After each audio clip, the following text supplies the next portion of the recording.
Hello, my monstrosities. Hello once again. Today I bring to you a DbD discussion video with gameplay in the background. I heard that the games in DbD were harder. I'll be honest, I haven't played much DbD these past few days. I've been playing other things. Um, so I didn't really know how that would go while everybody else was talking about it. I kept seeing it pop up on Twitter and stuff, but I really didn't. I didn't think too much of it. I thought I was like, oh, the game got slightly harder because people are closer to their MMR.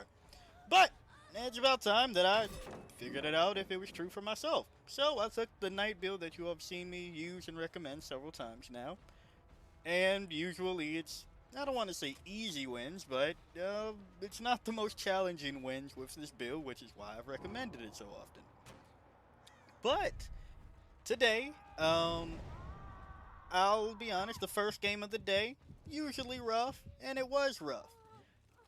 I got kind of rolled. It was on Groaning Storehouse, and I did groan, per usual. So I think I got a 1K there. I got 3 outed, if I remember correctly. I didn't think too much of it.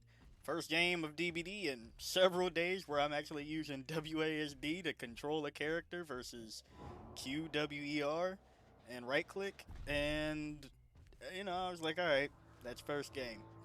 Then the next game, and by the way, this is on, while I'm talking about this, if you've seen this much later, it is during the community voted maps or whatever.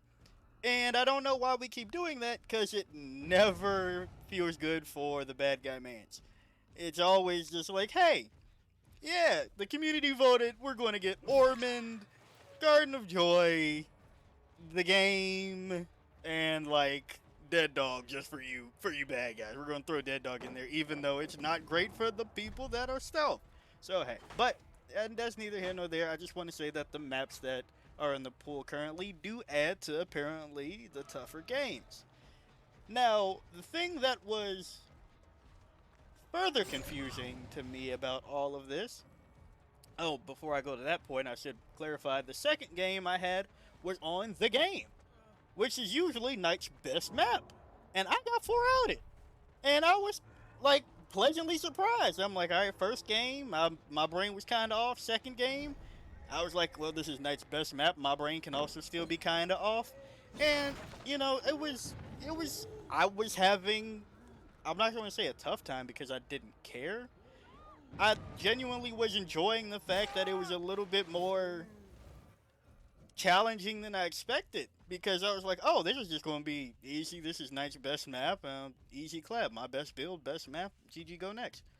And that was not the case. It was GG go next, but for me. And you would have seen that game, but they put a bad taste in my mouth at the end of it, of course, right? I was really going to give them their props and be like, dang, you guys were actually good and everything.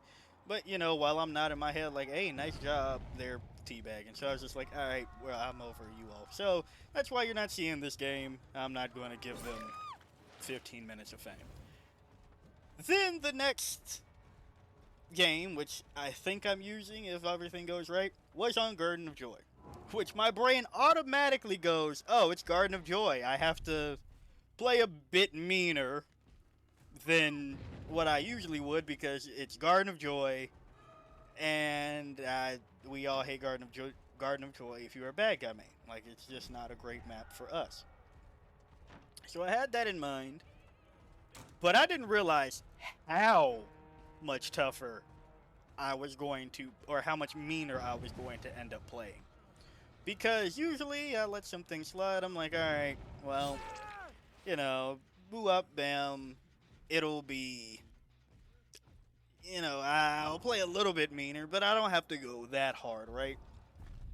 And the game lasted, like, the actual gens before I was on final gen, they flew.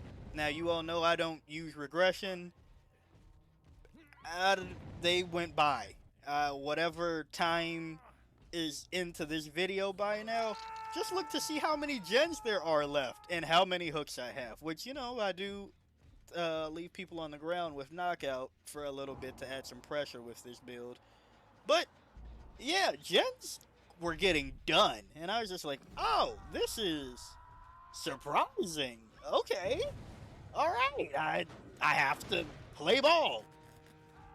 So apologies to these people, and they're also cool because I only got to check out the TTV that's in this game for a little bit. I didn't really say anything. I just tuned in for a quick second just to see like their vibe or everything. And they seem chill. So you know, go toss them a follow. I'm not sure if they're on the grind to affiliate because I couldn't subscribe, but you know, toss them a follow and watch for a little bit. I can't say much about them, but you know, from what I saw, they weren't, you know, extreme or whatever. I've seen some extreme CTVs when you beat them as bad guy and you get in there and you're just like, oh hi, and they're like, man, that last person, I hope they fall down the flight of stairs. And you're like, whoa, that was crazy. As for the other streamer, I don't use Kick, and you will not see me use Kick. Unless oodles hey, that's neither here nor there. Either way, I don't use Kick, so I can't really attest to that at all. So you know, hey, maybe check them out if you are a Kick user. That's besides the point. The other thing about all of this is that while I was getting tougher matches, I realized that all of my matches were SWF. And that's not great. That's not a good gauge of if my matches are actually tougher. Because if tougher means that I have to fight 4 people that can talk to each other, then what's the purpose? And you go, Monster, how do you know they were SWF? Well, 2 things. Those that are on Steam, you can quickly see that they're friends with somebody. And that other person is in the lobby. And 2, because most of the games that I had were versus streamers, you can see clearly when you go check in, just like to see what their vibe is about. Sometimes I do that, depends if I'm recording or not. And you know, you all haven't seen me use any TTV's clips, so that's just to see if they're cool.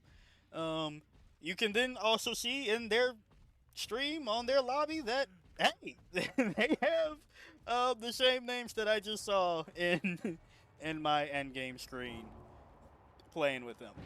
So that's why I'm confused on if games are actually tougher or if it's the usual SWF experience plus them not being babies. And I'm not going to be like, oh yeah, all SWFs all day, every day. I don't want to do that. But that's what it felt like today when I was trying to get footage and get a feel of things. I truthfully wouldn't be able to tell you if the quality of randoms are better because my games were just against squads. And if that's what the game is going to be, that's not, I don't want to say it's not fair, but it's definitely not fun. And I've never been the type to be like, oh, we need to nerf SWF. But it's very insane to me that trying to test out if games are tougher, they've only been tougher because the people are talking to each other. In one way or another. Now, mind you, not every SWF survive with friends if you're new to the game and wondering what that means. I've seen that a couple of times in the past few days. SWFs are tough in general, plus them not being new. But what does that mean for this side? And I'm not going to be like, well, in this side I need to buffer everything. And I'm not going to get into that today. But I want you all to tell me how your games have been going for both sides. If you are a Survivor main watching this video, props to you. That's not usually the Oh, sometimes it's the comments I get, and I know because they're usually mad at me. But it's weird. It's really weird. I want it to really just, okay, this is the game. The game's tougher. Nice, getting better quality matches. Because I was really impressed with how well the second game went. They were taking away my guard from when I was in chase, so it was me with one person and somebody else just outrunning my guard, so I didn't have a power on the game, which was very important. They were dropping pallets during chase, but that's because they all had comms. So they could know, hey, I'm about to get in chase. Can you come get the guard for me? So, that's what that was. And that kind of nullifies me using knockout most of the time because they just go, hey, I'm at Shack. Can you come get me? Instead of not knowing anything at all. And then the items have also been just kind of goofy, which I also expected. There was a game in which I knew two were in a Swift, and I wasn't able to check if the other two were with him. But I'm going to assume so because the two that weren't clearly able to be checked because it was like console or whatever, yeah, they had syringes. So that seemed oddly coordinated. Like, okay, you two have syringes, so if you take a chase or whatever, this happens, and then you two don't. But we'll be on comms or whatever. So I don't know. I don't know. I really want to say that the game is tougher, but it seems like I'm just getting tougher Swifts versus tougher randoms, which is a very different game. So yeah, if you like the video, like it. Got a comment for me, comment. And until next time, peace out, my monstrosities.